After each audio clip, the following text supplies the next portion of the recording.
नमस्कार दर्शक, आज के इस वीडियो में हम एक बहुत ही महत्वपूर्ण विषय पर चर्चा करेंगे। भक्ति न करने से प्राणी को कितना दुख भोगना पड़ता है और भक्ति का सही मार्ग क्या है।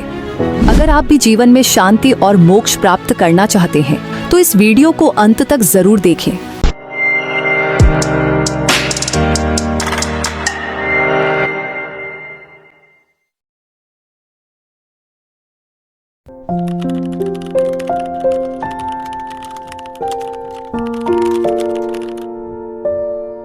सूक्ष्म वेद में कहा गया है, ये संसार समझदा नाही, कहंदा शाम दोपहरे में, गरीब दास ये वक्त जात है, रोवोगे इस पहरे नु। इसका अर्थ है कि यह संसार दुखों का घर है, लेकिन अज्ञानता के कारण हम इसे सुख स्थान मान बैठे हैं। हम इसे एक उदाहरण से समझते हैं। सोचिए, एक व्यक्ति जून के महीने में दोपहर 12 बजे हरियाणा की भीषण गर्मी में शराब पीकर सड़क किनारे गिरा पड़ा है। उसके शरीर से पसीना बह रहा है, रेत लिपटी हुई है और वह तपिश में जल रहा है। कोई व्यक्ति उसे उठाने आता है और कहता है, भाई यहाँ क्यों पड़े हो, चलो छांव में बैठो। लेकिन वह शराबी कहता है, मैं ठीक हूँ, मौज में हूँ। यही हाल आज हम सभी का है। हम दुखों के सागर में डूबे हुए हैं, लेकिन ये समझ ही नहीं पा रहे कि यह संसार असल में दुखमय है। आइए इसे और गहराई से समझते हैं। एक व्यक्ति कोर्ट में गया जहाँ उसका रिश्तेदार मिला। दोनों ने एक दूसरे से पूछा, सब ठीक है? जवाब मिला, हाँ मौज है। लेकिन अंदर से दोनों परेशान थे, तनाव में थे। एक पिता अपने इकलौते बेटे को अस्पताल में भर्ती कराता है। डॉक्टर कहते हैं बचने की संभावना नहीं है, लेकिन फिर भी जब कोई रिश्तेदार पूछता है कैसे हैं, पिता जवाब देता है, सब ठीक है, मौज है। अब सोचिए, क्या सच में यह मौज है या हम एक भ्रम में जी रहे हैं? अब सवाल ये उठता है कि कैसे इस दुख भरे संसार से छुटकारा पाया जाए।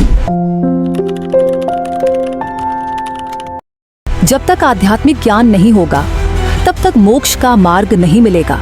जब तक हम भक्ति नहीं करेंगे, तब तक जन्म मरण के चक्र में फंसे रहेंगे। कबीर जी ने कहा है, कबीर ये माया अंटपटी, सब घटान अड़ी, किस किस को समझाऊं या कूरे भांग पड़ी।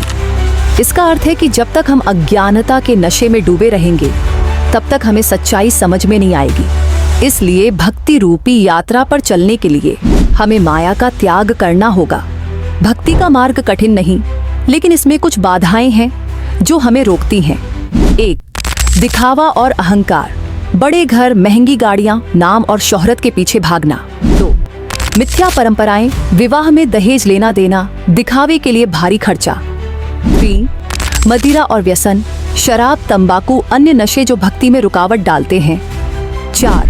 फिजूल खर्च, खुशी में पटाखे जलाना, मृत्यु भोज करना, ताम झाम पर खर्च करना। अगर हम सही भक्ति मार्ग अपनाना चाहते हैं तो इन सब का त्याग करना होगा। सही भक्ति के लिए एक सच्चे गुरु की आवश्यकता होती है। सच्चे गुरु के बताए मार्ग पर चलकर ही हमें मोक्ष मिल सकता है। वर्तमान में वे गुरु जगत गुरु तत्वदर्शी संत रामपाल जी महाराज हैं। तो दर्शकों, आज हमने जाना कि यह संसार दुखमय है, लेकिन हम इसे पहचान नहीं पा रहे। बिना भक्ति के यह मानव जीवन व्यर्थ है। सही भक्ति मार्ग अपनाकर ही हम मोक्ष प्राप्त कर सकते हैं। अगर आपको यह वीडियो पसंद आया हो तो लाइक, शेयर और कमेंट जरूर करें। चैनल को सब्सक्राइब करना न भूलें, ताकि आगे भी ऐसे ज्ञानवर्धक वीडियो आप तक पहुंचते रहें।